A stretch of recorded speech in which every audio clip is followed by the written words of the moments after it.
Hello, better late than never. I am going live and I'm extremely nervous.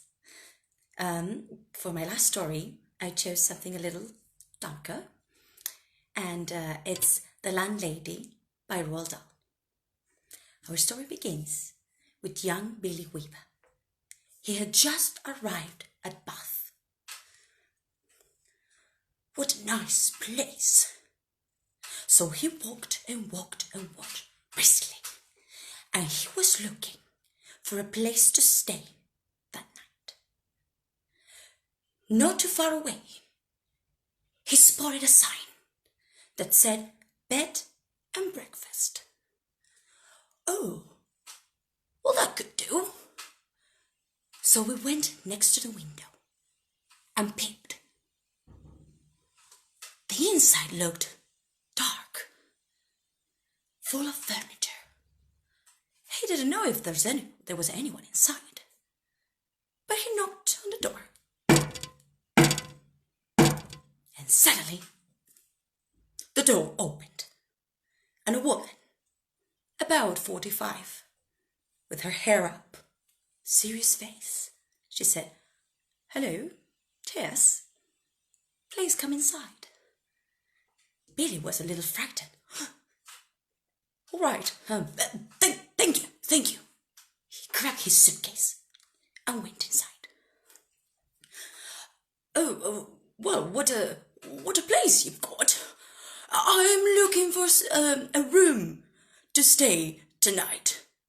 I must get up very early tomorrow."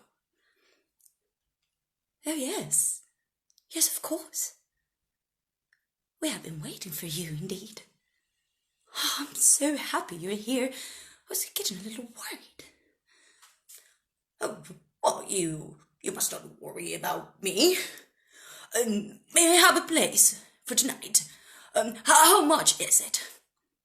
"Oh, don't you worry about that. I'll show you your room." So they walked upstairs and entered the room. "Oh, darling, Mr. Weber. Yes, Mr. Weber. Have you had any tea or supper tonight?" "Oh, I'm not a bit hungry, miss. It's okay. I must get up very early tomorrow." "Oh, but you must have some tea at least. Oh, please, I beg you, join me downstairs. It's going to be a nice evening together." Sure. All right, some tea sounds good." "Wonderful. I'll wait for you downstairs." So Billy left his brown hat, his blue overcoat, and stayed in his brown suit. When he was done, he walked down the stairs and entered the living room.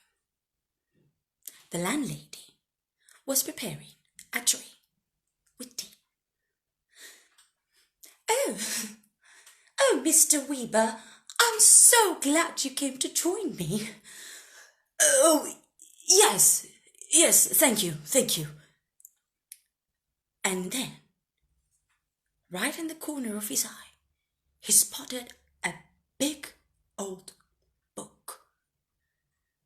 So he came close and checked it. And while he read on the pages, he found something very interesting. Mr. Temple, Mr. Mulholland. Why do those names sound so familiar? Miss, are these people famous?" "Oh, famous? No. Oh, no. No, not famous. They were here some time ago,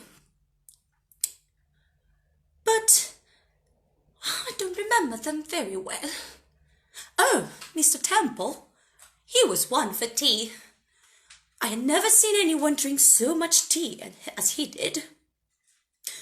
"Cream and sugar?" Yes, thank you, but I I seem to remember those names. Are you sure they're not famous? I remember reading them some time ago. Oh, darling, you must be imagining things. Here, come have your tea. There you go. Thank you very much. Wonderful, lovely. Yes. Oh, I do remember when Mr. Temple drank his tea. He was one for it, for sure. Then, Billy, with the corner of his eye, checked something strange. Excuse me. Is that a parrot? Oh, we have good parrots here, but it looks dead. Oh, yes. Oh, yes, it is dead. We just preserved them. Also the dog over there. Billy checked the dog as well. Ooh, that's very interesting. So, you have no idea of what happened with Mr. Mulhudder and Mr. Temple? Oh, well, they disappeared. I have not heard from them in such a long time. How's your tea, darling? It's tastes like bitter almonds. Is there something weird about it?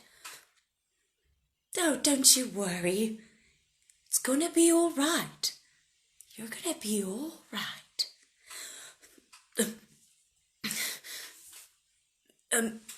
Ma'am,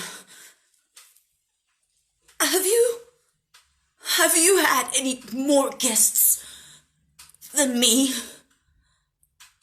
lately? No, darling. Not for the past 2 years. It's been only you. I was waiting for you. We won't be alone anymore.